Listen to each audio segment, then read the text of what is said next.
So we saw on Twitter yesterday that Christopher Rufo, who's been doing a great job of reporting on a lot of the social justice indoctrination that's been happening around the country at private companies, at schools, and in federal labs. He's the one that broke the Sandia Lab story.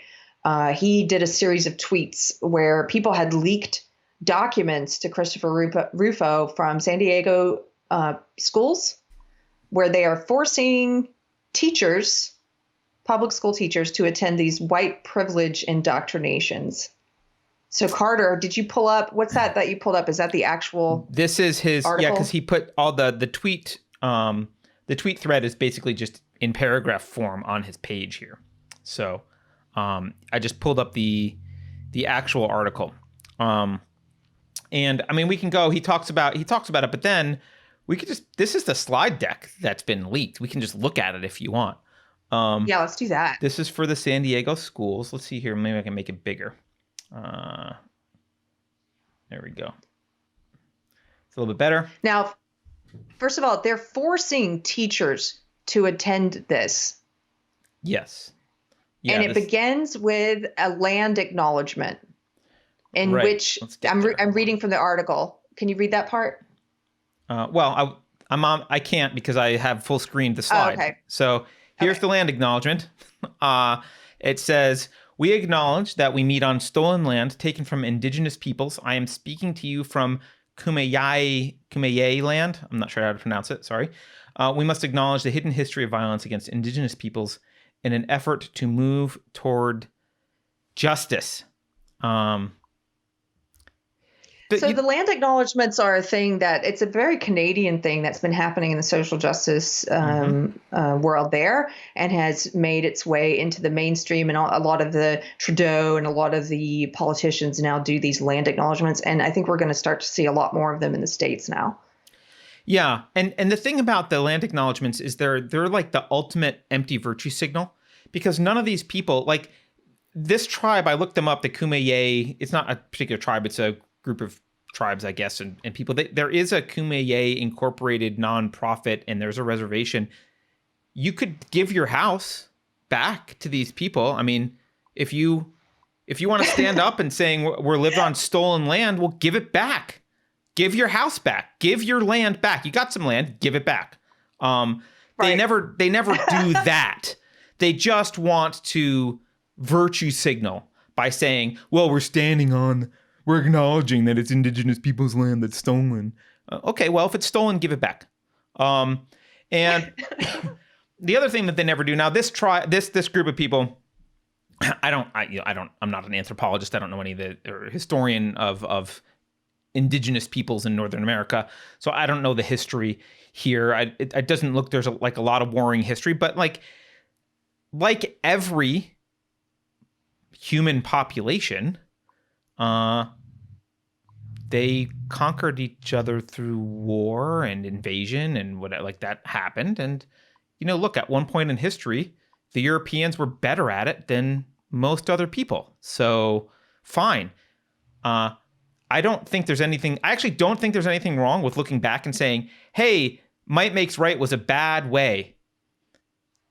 Good thing we don't have that now. Everyone has rights. Here we are in a society where there are property rights, and might doesn't make right. And let's let everyone be a part of this society where we respect property rights and we don't use force to steal things from other people. But instead of doing that, we're just going to have this empty virtue signal about, hey, a long time ago, people people who you may or may not be related to, who maybe had nothing to do. A lot of what in San Diego area, a lot of it was Spanish people that did a lot of this stuff. Doesn't matter. They stole the land from these people. Please feel bad about this. Yeah. Okay. All right. Feel bad. Got it. Now what? Why? Here it is. I just want to cut in on that. Why? I mean, you could do that with everything. It's like, my house was built in the 50s. I don't know how many people have lived here before me. Should I prime their history and make acknowledgments every time I cross the threshold of my door? Like, this bad thing happened in this place before. Right. And Yeah. I would like to acknowledge this bad thing that happened, and I need to find out all the bad things that happened here. Yes. And I need to feel bad about them. By the way, there is a reason why they set the tone for you to feel bad, which we'll talk about in a minute. But here you go. Here's the native land. Next. All right. They have norms and agreements to start. I don't know if you want to look through any of these or you want me to read any of them. Most of them are lame. Well, most of them are lame and kind of vacuous vagaries, like be mindful and fully present. Be brave. Speak your truth. Okay, that's what I want to say. This is the postmodernist part here. They say, speak your truth, not the truth. Speak your truth. Right. And guess how they determine which truth? Some truths are more equal than others. Guess how they determine which truths are more equal? Well, then they just go directly to your immutable characteristics. What race are you? What sex are you? What sexuality are you? Your truth is more important the more quote unquote marginalized boxes, marginalized groups you can check off. Yep. The reason they have one of these things is expect to experience discomfort. The reason they do this is, so just to be clear, all this stuff that you're about to see is presented as fact, when in fact, it is made up gobbledygook with no scientific research behind it that just PhDs, mostly rich white women PhDs, wrote down because they think maybe this is how the world works. And that's it. It's presented as fact. And it's anti-scientific precisely because there's no null hypothesis. So one of the things they're going to do, and this, you really need to pay attention to this. Robin DiAngelo is a master sorceress at doing this. You need to make sure there is no null hypothesis. In other words, in science, when you make a proposal, when you have a theory, or you say, or a hypothesis, you say, hey, this is how I think these things work. And then we're going to go do an experiment. This is how I think the world works, or this is how I think this particular thing works. You need a null hypothesis for a valid experiment. You need to say, well, how would we show that it's not true? Here's my theory. What would disprove my theory? There needs to be a null hypothesis that exists so that if your theory is wrong, someone can go out and attempt to disprove it. What Robin DiAngelo is excellent at doing is eradicating the concept of a null hypothesis with respect to all of her assertions. So what she'll do is say, she's laying the groundwork here. Expect to experience discomfort. The reason that she's saying this is because what's going to happen later is she's going to tell you that any discomfort you experience, any pushback, any argument you have, any attempt to debunk anything being said is itself proof of the truth of what is being said. It's taken as evidence of veracity. There is literally no way to argue against it. And that's what she's setting up here. Expect to experience discomfort, or whoever wrote this. They're setting this up. All right. I don't think we really need to read the other ones. All right. Blah, blah, blah. Maybe they talked about other ones here. Page 5. All right. Today's objectives. Carrie. Number 1. I can't see. Wait, I can see it. Explaining white. Can you read it? I can't see it. Sure. Examining white privilege is number 1. Number 2 is exploring aspects of privilege in white culture. And 3 is white privilege in the classroom. And we've talked about white privilege before. Just a couple things I want to say about white privilege. White privilege is a sort of like intellectual homeopathy in some way. The word privilege implies that you have some sort of better than average experience or above and beyond experience or some special experience, that it's unearned. And the reason that they use the word privilege is because if you feel like you've got a privilege or something unearned, that implies, it actually leads to the moral feeling that you should give it back. It's moral. You must give it back. You're now in debt, right? What they could say, right? What they could say is, for example, blacks are disadvantaged. But that, if they use the term, like if they say something like blacks, or in this case, maybe indigenous people, whomever they want to talk about, if they say they experience a disadvantage, it implies that the disadvantage needs to be corrected. But if they say that by norm, everyone else is normal and white is privileged, then you have to, now you're indebted to do something, and it lays the groundwork for inaction to be viewed as racist, which we'll see. Okay. I just wanted to point out in the chat, this is not a super chat, but Nunya Biz said, what successful people have is a parent privilege. Yeah. Not absolutely. the word a parent, but a parent privilege.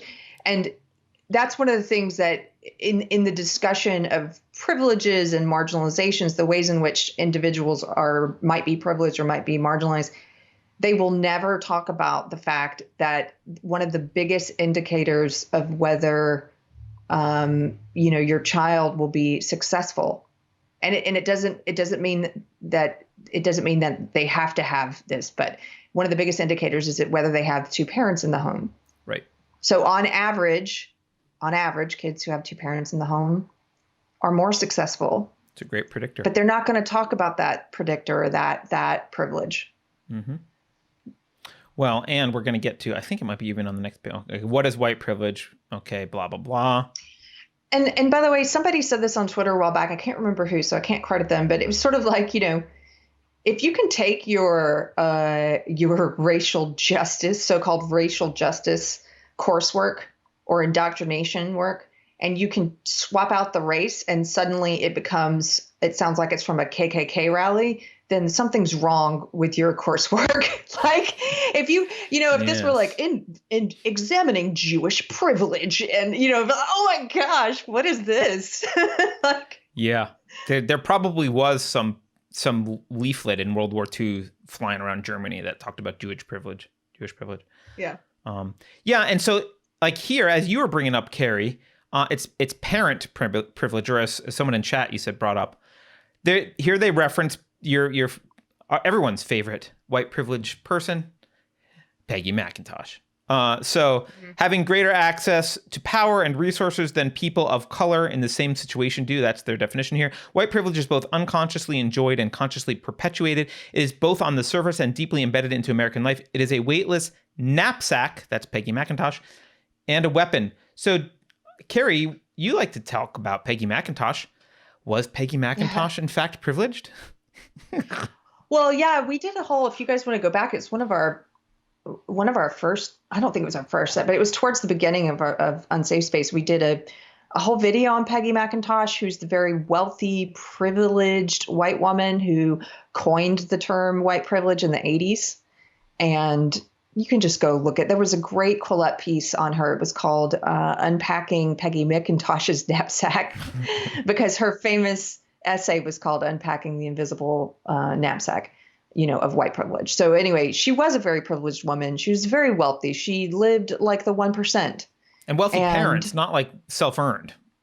Yes, very wealthy parents. She grew up in the lap of luxury. And one might wonder, well, maybe, the psychology of a person who coins a term like this, maybe it comes from a place of your own personal unresolved feelings of privilege or guilt or something, and trying to lessen that burden by sharing it with a group that you happen to belong to and saying, oh, it's white people. That's what, it's not just my own very rare case. It's not my own individual privilege that I happen to grow up with. It's something that I share with this entire group of people. Right. She was she's born with a silver spoon in her mouth, horribly wealthy, looks at her life and goes, it's 'cause I'm white. Yes. So, all right. So they define their white privilege crap here. And they dumb it down for those who don't want to read Peggy. Quote, it's good stuff you get that you didn't earn, that you get just because you look white. All right. And again, just to point out, they don't include, now this is an indoctrination for teachers. This is them indoctrinating the teachers who are going to teach your children, who are going to then take this and indoctrinate your kids. And there's no scientific basis for any of this. None of this is based in fact. This would be akin to teachers being forced to attend a religious indoctrination. It is a religious exactly indoctrination. Religious. Yes. It's faith-based. This is faith-based indoctrination. Right. I mean, that's part of the null hypothesis, right? There's no argument against faith because it's faith. Yeah. And just similarly, there's no argument here because it's faith.